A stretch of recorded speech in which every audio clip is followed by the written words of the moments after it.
Assalamualaikum, salam Malaysia Madani. Bersama saya Nuzuluddin Abdul Razak. Fokus minggu ini 3 minit bersama Japan. Ketua Menteri Datuk Seri Haji Jinor mahu penyelarasan segera antara agensi pelaksana dilakukan bagi memastikan pembinaan projek Lebuh Raya Pen Borneo LPB Sabah dapat dilaksanakan mengikut jadual dan tidak terus berdepan kelewatan.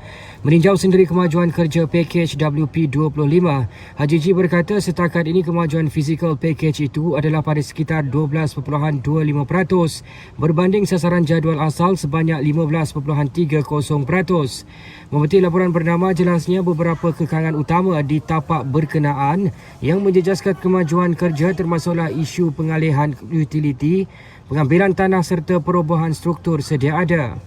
Kerja projek WP25 melibatkan jajaran kira-kira 14.96 km dari Kampung Perpaduan Datuk Moh ke Sukau bernilai kira-kira RM269.9 juta dan dijadualkan siap dalam tempoh 36 bulan sehingga Februari 2028.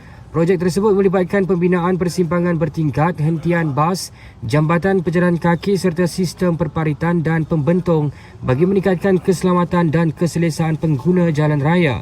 Beliau berkata demikian selepas mengadakan lawatan tapak sempena program lawatan tinjauan keselamatan ke Eastern Sabah Safety Zone East Zone di Sandakan. Sementara itu, pada Isnin, Jabatan Meteorologi Malaysia (MET Malaysia) mengeluarkan status cuaca panas tahap 1 atau kategori berjaga-jaga bagi 4 kawasan di Semenanjung dan 1 di Sabah melibatkan daerah terlupit. Melihat kepada situasi semasa, Pengarah Jabatan Pendidikan Negeri Sabah Datuk Raisin Saidin menyarankan pihak sekolah untuk menangguhkan barang aktiviti di luar bilik darjah atau melakukan aktiviti ko-kurikulum di kawasan yang berbumbung. Jelasnya Pejabat Pendidikan Daerah PPD dan pihak sekolah sudah maklum dengan tindakan yang perlu dilaksanakan berpandukan garis panduan Kementerian Pendidikan Malaysia KPM sekiranya berlaku cuaca panas melampau.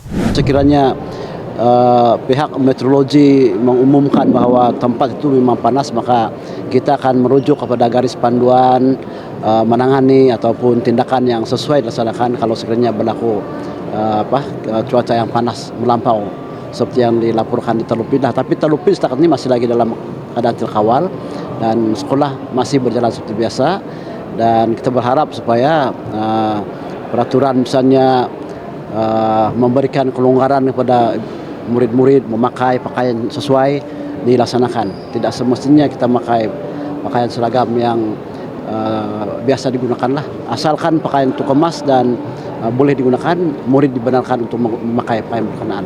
Beliau berkata demikian selepas Majlis Anugerah Kecemerlangan Peperiksaan Sijil Pelajaran Malaysia SPM dan Sijil Tinggi Agama Malaysia STAM tahun 2025 di Sekolah Menengah Kian Kok di Kota Kinabalu pada Khamis. Bercakap mengenai majlis anugerah tersebut, Saidin berkata 15 daripada 24 PPD di Sabah berjaya mencatatkan grade purata di bawah 5 mata sekaligus menyumbang kepada peningkatan nilai grade purata negeri SPM tahun 2025.